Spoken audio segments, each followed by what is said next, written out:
Já que no jogo, né, no F1 Clash, que está aqui com a gente hoje, os jogadores aqui competem em várias pistas icônicas, igual na Fórmula 1 de verdade. E a gente sabe que muitas pistas viram especiais aí para os pilotos, principalmente quando se tem vitórias lendárias, né, momentos de brilho. E eu já vi muitos vídeos de você aqui, Emerson, na internet, dos momentos brilhantes, inclusive a Fórmula 1 também soltou um. E aí eu fui entender um pouco mais do que aconteceu nessa corrida, mas eu quero ouvir de você agora. E aí você me corrige das datas aqui, mas foi em Watkins Glen, que eu acho que tem um lugar especial no seu coração, né, Estados Unidos, em 1970, onde você venceu, né, entre aspas, para dar o título ao seu companheiro, né, de equipe lá, na época era o Jochen Rindt. Jochen Rindt, é isso mesmo. Ou você tem outra corrida aí que você destaca, que foi mais especial que essa ou não, mas eu queria saber um pouquinho de como foi, né, porque tem toda uma história por trás aí, né, ele foi um campeão póstumo, certo? E você teve que vencer por ele, pela equipe, mas tinha essa pitada aí um pouco diferente. Como é que foi para você essa corrida e tudo que aconteceu lá, tudo que aconteceu durante esse período? Para mim foi um momento muito importante, porque naquela época a gente convivia com risco de vida muito alto. Então, por exemplo, em 1970, 71, a chance de sobrevivência era de 7 para 1. A cada 7 pilotos, um não ia estar lá no fim do ano. Então, nós éramos 20, 21 pilotos contratados, correndo o ano inteiro. Então, o risco de vida era muito grande. E o meu terceiro grande prêmio, aliás, ia ser meu quarto grande prêmio em Monza, Grande Prêmio da Itália. No sábado de manhã, o Jochen Rindt morreu num acidente horrível. E a equipe não correu no Canadá. E em Monza, eu era o terceiro piloto da equipe. Era o Jochen Rindt, o primeiro piloto, o inglês John Mayer, o segundo piloto, e eu era o terceiro. E aí nós não corremos o Canadá, foi assim uma tragédia, eu senti um companheiro de equipe, eu tomei o café da manhã no hotel junto com ele. 3 horas depois ele morreu, não existia mais. Foi a primeira vez que mexeu muito comigo e com a minha família, porque era verdade naquela época, isso a gente convivia com isso. A hora que você sentava no carro, você tinha que se desligar. Não é uma coisa que eu puxar, eu tirava o fio da tomada, me desligava do mundo. Aí o que eu via? O cockpit do carro, a pista, e fazia o que eu mais gosto, é guiar um carro de corrida. Então era essa a cabeça que você tinha que ter atitude, né? O mindset, né? O mindset para poder performar no máximo da sua habilidade do carro, da pista. Depois de uma semana, o Colin Chapman, o chefe da equipe, que era um gênio, que me ensinou muito a Fórmula 1, falou: Emerson, nós vamos correr no Grande Prêmio dos Estados Unidos, Watkins Glen, e a partir de agora você é o piloto número 1 da equipe. E eu falei: mas eu não tenho experiência nenhuma, vai ser meu quarto Grande Prêmio. Ele falou: nós vamos te apoiar e nós vamos dar todo o apoio técnico, tudo que você precisar, coaching, tudo para você estar forte. Nós acreditamos em você. Para mim foi muita pressão chegar no Grande Prêmio dos Estados Unidos, ia ser meu quarto Grande Prêmio, sendo piloto, de repente, piloto número 1 da Lotus. E Monza foi uma tragédia. Tudo que aconteceu foi uma experiência terrível para a equipe, principalmente para mim, que era novo no esporte. E quando chegou em Watkins Glen, a classificação foi boa, acho que eu classifiquei terceiro ou quarto no grid. A corrida começou no molhado, eu não queria errar, porque a pista meio molhada, meio seca, é a mais difícil de andar, porque se você põe uma roda no molhado, você vai embora. 20 centímetros fora, você virou. Então eu vinha guiando com muita cautela no começo. Quando começou a secar a pista, aí eu consegui dar o máximo que eu tinha, o máximo do carro, e foi uma corrida muito boa. No fim, o Pedro Rodrigues estava ganhando, ele teve que entrar no box, e de repente eu estou ganhando o Grande Prêmio dos Estados Unidos. Então, para mim, foi assim, uma emoção fantástica. E eu lembro que eu tinha as imagens do Jim Clark ganhando as corridas e o Colin Chapman jogando aquele boné que ele jogava no grid. Ele saía na pista e jogava um boné para comemorar. Aí eu entro na última curva, vejo a bandeirada de chegada, o Colin Chapman com o boné na mão jogando. Eu falei: ganhei um grande prêmio. Foi demais.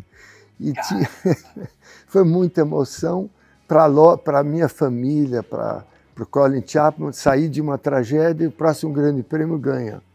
Então foi fantástico. O Jochen era muito amigo meu, era um ídolo meu, o Jochen Rindt, e com a minha vitória ele ganhou pós-mortem, né, o campeonato. Foi o único campeão mundial na história. Então, para mim, foi assim, um presente de Deus, né, para mim e para a família do Jochen, depois que ele morreu, foi uma vitória assim, muito especial na minha carreira. Que bacana, Emerson. Aposto que foi muito importante devido a todas as circunstâncias que envolviam. A outra pergunta do F1 Clash, né? Porque os jogadores às vezes precisam lidar com condições climáticas variáveis, condições de pista, até mesmo situações de campeonato aí peculiares que levam ao limite, né? Concentração, foco, tá ali prestando atenção em tudo que tá acontecendo. E aí, já vou dar o gancho que fez lembrar, né? Também vi e fui estudar um pouquinho mais. É uma corrida que teve enormes desafios para nós, pelo menos olhando de fora, naquela disputa sua do título de 74, né? Você versus o Clay Regazzoni, de novo em Watkins Glen, né? Que era a última ali corrida do ano e onde você precisava chegar na frente, basicamente, certo? Para sair vitorioso de novo. E aí você largou em 8º, ele largou em 9º. O que exigiu de fato essa corrida aí de você? Foi se adaptar ali à pista ou adaptar muito mais a mentalidade, né? E de só saber, eu preciso chegar na frente dele? Uma pergunta muito boa. Essa noite, de toda a experiência que eu tive correndo de Fórmula 1, correndo na Indy, tudo que eu corri, eu sempre dormi muito bem.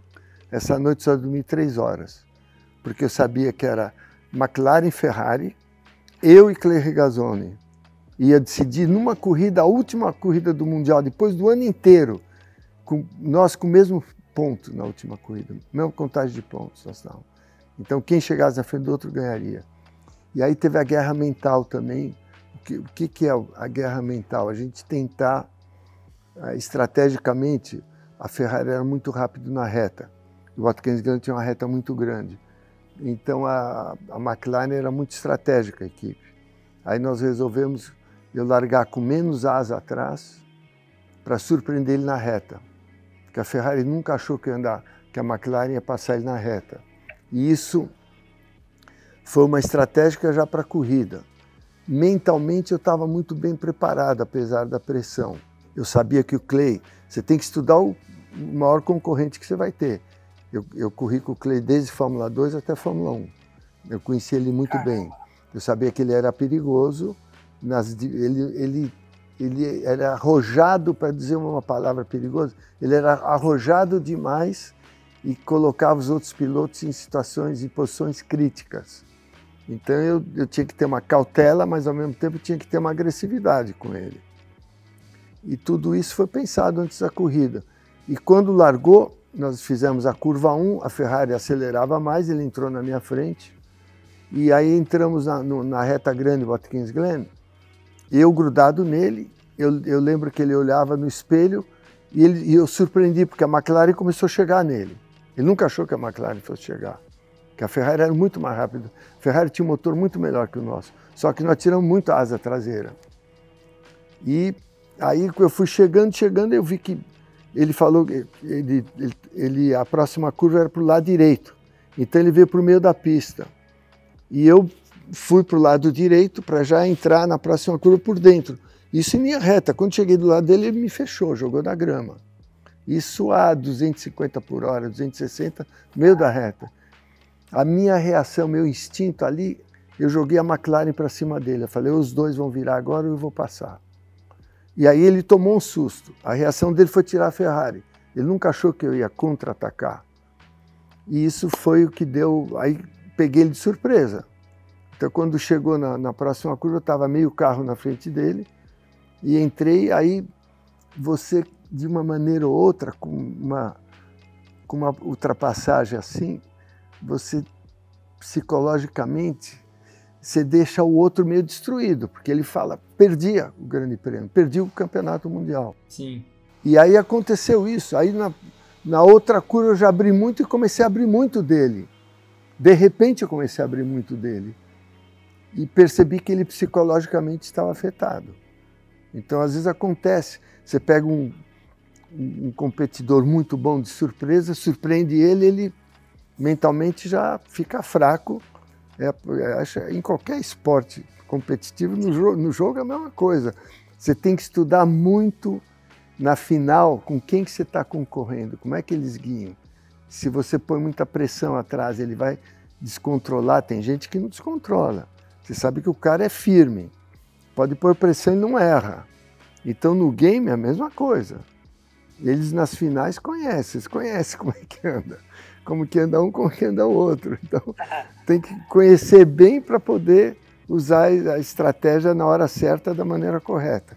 Que legal, Emerson. Então basicamente aí foi um jogo mais mental e psicológico que num contragolpe ali inusitado você deu o recado, ó, hoje eu tô aqui, o meu mental tá mais forte que o seu, e aí deu tudo certo no final. Eu arrisquei, porque se ele não tirasse o carro, nós íamos bater no meio da reta. Emerson, vamos descontrair um pouquinho agora com uma pergunta um pouquinho diferente, hein? A galera quer saber. Qual piloto aí da sua época, pode ser Fórmula 1 ou Indy, tá? Fica à vontade. Que você gostava de sair, jantar, trocar uma ideia, aquela resenha, gostava aí de tomar um drink de vez em quando, ou até ir para umas festas ali em Mônaco. Quem era o cara que você, puta, esse cara eu gosto de sair com ele, velho. Eu não gosto dele muito na pista, mas eu gosto dele pra sair ali, trocar uma ideia. Esse cara é parceiro demais. Tem um nome aí que vem na sua mente? O Ronnie Peterson, o sueco. Ele era muito amigo. O Jack também, mas o Jack era uma geração mais velha que a minha, não tinha tanta intimidade. O Ronnie corria comigo desde Fórmula 2. E o próprio Regazzoni era muito divertido fora da pista. Que tem isso, o Regazzoni era um cara super divertido e principalmente, como você falou, sair à noite, era assim ele era um cara muito divertido, mas na pista era outro. Mas eu gostava do Clay fora do cockpit, ele era muito simpático. Ele era suíço-italiano, muito simpático, eu adorava conviver com ele, brincar. É um cara muito mulherengo, né? Mulherengo demais, que é parte naquela época, né? A gente era uma época diferente de hoje em dia. Eu tinha uma regra, né? Eu era muito CDF, então eu tinha uma regra que eu coloquei para mim mesmo: 10 da noite eu tenho que estar dormindo no hotel, com jantar, sem jantar, o que tiver antes da corrida. Eu tinha um horário sagrado, meu 10 eu tinha que estar dormindo já. Então, normalmente, eu avisava quando tinha jantar de patrocinador, eu falava, olha, eu tenho que chegar no hotel 9h30. A hora que for o jantar, você combina, 9h30 eu vou estar no hotel. Então, eu sempre organizava o jantar cedo, porque um atleta, em qualquer esporte de alta performance, o atleta tem que ter uma vida regrada. E isso é parte do... Você vê no futebol, no basquetebol, no futebol americano, todo mundo, o cara que é mais regrado, tem muito mais assim, chance de continuar muitos anos performando, né, do que com disciplina, chama disciplina do esporte, do que os outros que não tem. Mas aconteceu uma coisa, eu vou contar só essa história, depois nós vamos terminar, uma história... Fica tranquilo. Grande Prêmio da Holanda, em Zandvoort. Meu filho até correu, teve um acidente feio agora, 2 semanas atrás, lá em Zandvoort. Eu vi. Mas graças a Deus não aconteceu nada. Eu fui dormir às 8 horas da noite, estava guiando a McLaren, e o hotel era do lado, quase walking distance da pista, do lado da pista. E eu já saí de macacão 8 da manhã, porque ia ter o warm-up. Eu falei, já põe o macacão. Quando eu estou saindo do hotel, Mike Haylott, o apelido dele era Mike the Bike, era um neozelandês, guiava a McLaren Yardley. Ele está entrando de Amsterdã do hotel de t-shirt, de jeans, com olho vermelho. Eu falei, onde você vai, Mike? Ele falou, não, estou voltando de uma noitada aqui de Amsterdã. Caramba! E o maior CDF do mundo indo para a pista. Eu comecei a dar risada, mas obviamente ele não bebeu, mas ele teve uma noitada boa, né? Em Amsterdã? Amsterdã, você imagina. E aí eu largava em terceiro com a McLaren e ele largava atrás de mim, acho que ele era quinto ou sexto no grid. E eu estou sentado no cockpit pensando, nossa, eu dormi às 10 horas, 8 horas estou saindo do hotel zerado para minha corrida e ele está largando atrás de mim. Aí eu larguei e falei, vou abrir dele na hora, né? Como que você acredita que ele metade da corrida tentando me passar? Caramba, foi a motivação dele, caramba, a noitada. A noitada, então essa época também tinha isso, hoje em dia não fazem mais. A última aqui do F1 Clash, né, que os pilotos aí que jogam o jogo podem aprimorar, né, e adoram aprimorar os carros, a habilidade dos pilotos no jogo. Mas eu quero saber como era o processo de desenvolvimento e aprimoramento ali de um carro de Fórmula 1 na sua época, que era totalmente diferente de hoje, né? A engenharia avançou demais, ali era muito mais mão na massa, né? E o feeling, o tato do piloto. Quais eram os principais desafios envolvidos? E já que você ajudou e muito na icônica, né? E a gente tem, eu pelo menos como um fã da Fórmula 1, tenho muito orgulho de saber que isso aconteceu, né? Que foi a Copersucar, né? Como foi para conseguir deixar o carro ali em condições, né? Uma equipe brasileira, a única da história, a garantir um pódio em 78 no Brasil, certo? Se não me falha a memória. Segundo lugar. E dos seus 35 pódios aí na carreira, também você me corrija aí se eu estiver errado. Eu acho, né, minha visão, que é um pódio extremamente especial, além do pódio depois da Fittipaldi F7, né, em 1980. E então aqui eu queria saber um pouquinho como é que foi essa parte aí na sua carreira também. Olha, eu vou dar um resumo, se a gente ficar falando mais 1h30, começa a falar de automobilismo, não para. Mas eu desde pequeno gostava muito da parte mecânica de carro, o Wilson também.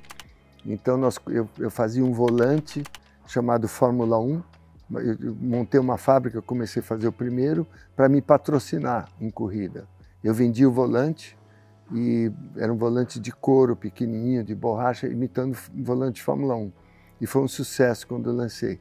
Depois eu junto com o Wilson e o Mário de Carvalho, nós fizemos a Mini Kart, que existe até hoje, que chama Kart Mini, que é da família Carvalho, até hoje, que era o meu sócio. Depois nós fizemos o Fórmula V no Brasil, fabricava o Fórmula V. Aí eu fabriquei com isso o Fit Porsche, que era o carro na época mais rápido, um protótipo lindo. Então a gente sempre gostava muito da parte mecânica, engenharia, construir carro. E nós fizemos uma brincadeira com o Ricardo Dívila, que era um engenheiro gênio brasileiro. Nós fizemos um Fusca com 2 motores, todo de fibra de vidro. Tem na história, tem foto, tudo. E o carro era muito rápido. E eu corri no Rio, como naquela época a gente não tinha dinheiro para importar um Ford GT40, uma Lola T70, a Alfa Romeo P33, mas já tinha esses carros no Brasil. Nós falamos, vamos fazer um bimotor para competir contra esses protótipos estrangeiros, né? E no Rio de Janeiro, eu larguei no grid em terceiro, na frente de Ford GT40, que era um carro muito rápido. Então toda essa parte de construir coisas a gente adorava. E chegou uma época, vamos fazer uma equipe de Fórmula 1. O Ricardo Dívila era um gênio de engenheiro, nós começamos no primeiro ano com o Ricardo, e muita dificuldade. Quando chegou no último, porque é uma equipe de Fórmula 1, para você desenvolver um carro, depende quem são os membros da equipe, quem que desenha o carro, quem está por trás, quais são os elementos. O elemento humano é muito importante para acertar uma equipe. Em 1980, nós tínhamos o Peter Warr como chefe de equipe, que era um chefe de equipe com muita experiência, eu consegui contratar ele. O Keck Rosberg, meu companheiro de equipe, que foi campeão mundial. O Ricardo Dívila continuou como engenheiro. O engenheiro-chefe era o Harvey Poswaite. E o engenheiro júnior, que entrou, o primeiro carro que desenhou, o Adrian Newey, que desenhou o Red Bull. Então eu tinha todo mundo, né? O Wilson, nós estávamos muito animados, a melhor equipe que a gente tem. E aí acabou o patrocínio. Aí a escola não quis continuar, porque a imprensa não especializada, o Reginaldo Leme, Castilho de Andrade, o Galvão Bueno, todos entendiam que leva 4, 5, 6 anos para você montar uma equipe competitiva. Então a imprensa que gostava de automobilismo respeitava a gente. Aqui não entendia nada de automobilismo, falava, esse é o açucareiro, virou uma piada no Brasil, infelizmente, e aí nós perdemos patrocínio. Mas foi uma experiência fantástica. Nós temos fãs do mundo inteiro da Copersucar até hoje, no Brasil também. Agora que o pessoal conhece melhor a história, o trabalho do meu irmão, o esforço nosso, tem um respeito muito maior, mas foi um projeto fantástico, que também é outro presente de Deus na minha vida. Sim, é um presente para todos os fãs aí, que nem você falou, hoje que a gente tem a internet aí, tem acesso às informações, a gente consegue entender o quão grandioso foi. Eu acho que você falou tudo aí, na época não se entendia o quão demorado é o processo, né, para ter uma equipe competitiva no meio de grandes equipes. Então o feito foi basicamente ali Davi e Golias, a Copersucar aí marcou a história demais. 78, só para a gente terminar, 78, claro. Que eu tenho muito orgulho disso. 78 a gente terminou na frente da McLaren no Mundial com um carro. Cara, é um feito... Foi muita coisa. E que isso aí é um prêmio para todos que trabalharam no projeto. Todos, a maioria brasileiros, que se empenhavam, se davam pelo projeto. Foi muito bacana, muito gratificante. Depois de tanta história incrível, eu não me aguentei, já baixei aqui ó, o F1 Clash, já vou começar a jogar com os pilotos lendários, inclusive com o Emerson Fittipaldi, e você também pode jogar, deixei um link aqui ó, na descrição, tem para iOS e tem para Android, é aquele joguinho que você vai se divertir enquanto espera a esposa, a namorada fazer as compras, então ó, link na descrição do vídeo, corre lá.